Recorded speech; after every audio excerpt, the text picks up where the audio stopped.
Boogie, boogie, boogie. You can't resist. Managing investment cash flow is critical to your investment strategy.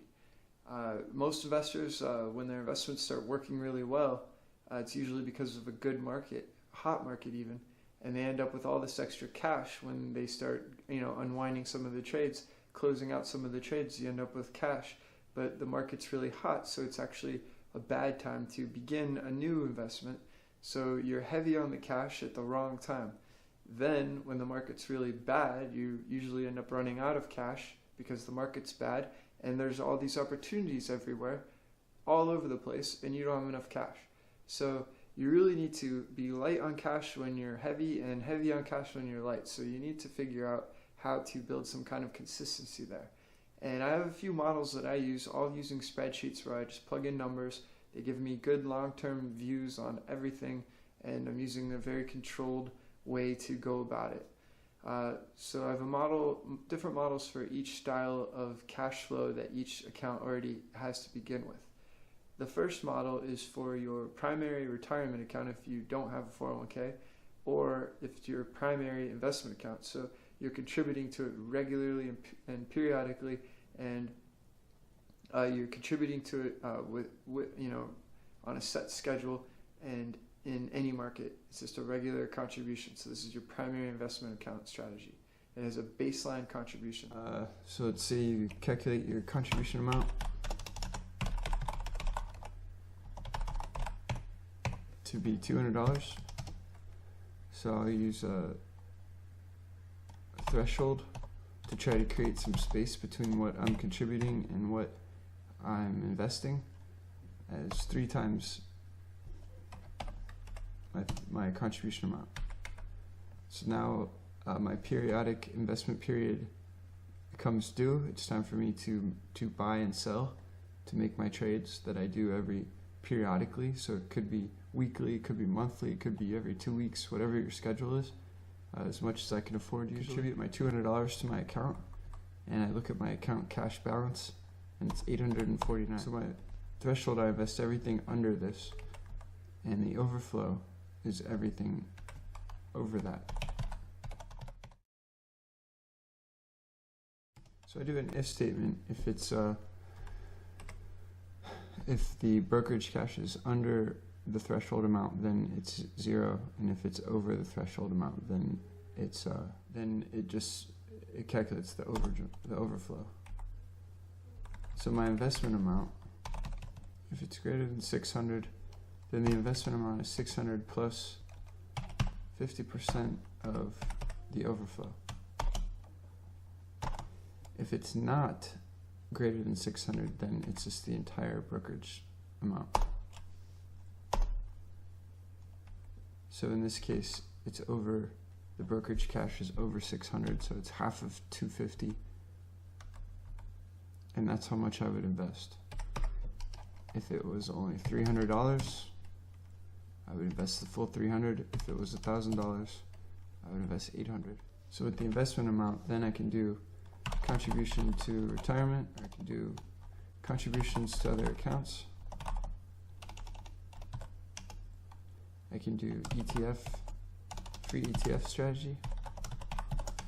I can do mutual fund distribution.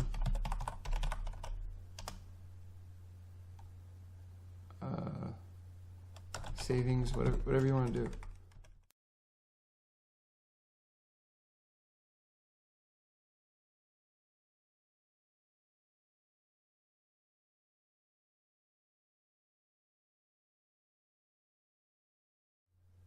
So you can build out where all of the money is being pushed into, and it's all based on this number. So as this number grows, as your brokerage cash goes up and down, let's say it's 3,000, these are all correlated very nicely. And if you run into hard times, these all again correlate. The next account is for an auxiliary account, so there may be no baseline contribution, but you do contribute to it. I don't know how periodically, or maybe you don't know how periodically, but it's in the fold. You're monitoring it, you're managing it, you're working the strategy. you just don't really have time to administer all these accounts. So this is how I track and monitor my auxiliary accounts. You have a couple accounts.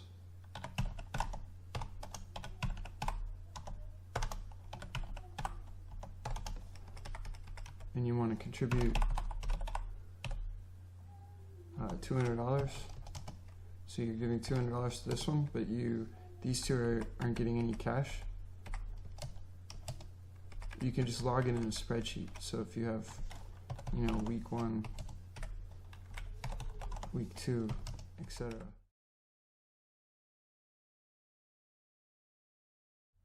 So let's say I want to put an increasing dollar amount in account number 2.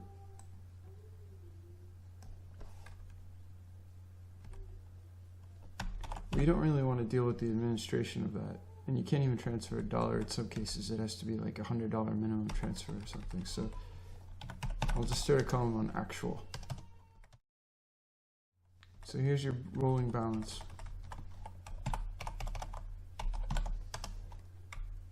And here's what you have targeted to contribute, and here's where you're actually contributing. So this account's getting $200. You still want to increase it by $1, but instead of $1, let's start at $10. Let's just forget account 3. Right here at week 8, it's $100. So you only contribute $100 to this account, and you contribute 100 to actually contribute 100 to account number 2, and that brings your balance to 8. Week 1, you want to have this increment, but you don't want to administer it. It's too much work. It's too small of an amount. So you just roll it over onto a balance on a spreadsheet. Week 2, 200 again, etc., etc. Week 8, you only contribute 100 here. You put 100 into account 2, and your rolling balance updates accordingly, and you just keep this schedule going, and you're able to maintain it accurately and using very small dollar amounts by using a spreadsheet. Eventually, maybe your hopes are to get, when this keeps increasing, when it gets up to 100, then you could just do 100 into each account and you wouldn't need to. But to do that right now, maybe this account's either working really good or needs more capital or whatever your reasons, you're able to take those long-term views and adjust them very accurately using spreadsheet. And the third model is for the account that has no cash flow and no options. So this one is like a retirement account. That's not your primary retirement account. So if you have a rollover account from an old 401k, or if you ran into a lump sum of money and just started a retirement account. So you can't really contribute after-tax money to it. It's difficult to contribute any money to it. So you just kind of want it to be self-sustaining. And there's a way to manage cash flow in that strategy as well. And this is the model that I use for that. So now let's say you just rolled over $20,000, but you're not going to have any new capital. The first thing I do, so you don't want it to run out of capital. So you right now you just have cash, so you need to build the foundations of your investment strategy. So how will you distribute it? The way I do it, you can use any silly formula you want. And I'll start applying that into all of the accounts that I want to build, the mutual funds, I'll use the free ETF strategy, I'll whatever strategies you want. And I'll also put a little into index funds, and very gradually, very smallish amounts. Similar to the first cash flow model, this is my contribution amount. So the next period, I'll keep increasing the denominator to make the distribution go down somewhat quickly, but also with some consistency. So week 2, now I only have 19,000 of cash. I'll only contribute 950.